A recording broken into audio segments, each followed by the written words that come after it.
Ikasturtea hasi berri gara, eta aurten ere hainbat arlotan hobetzeko asmoa izango dugu. Gure ikastolari dagokionez, aurten ere gure arteko harremanak hobetzeko gogoa dugu hobe lerroa. Ikastola izatea, denok ongi tratatuak garela eta ikastolara, pozik eta lasaitasunez, katozela esan nahi du. Horretarako denok gure aldetik ahalegin berezia egin dugu eta egin beharko dugu, baita zuok ere. Gurasoak, irakasleak, bezain garrantzitsua da zeuok, ikasleok ere zuen artean ere egokian jardutea.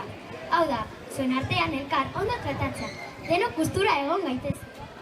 Gora eki bai!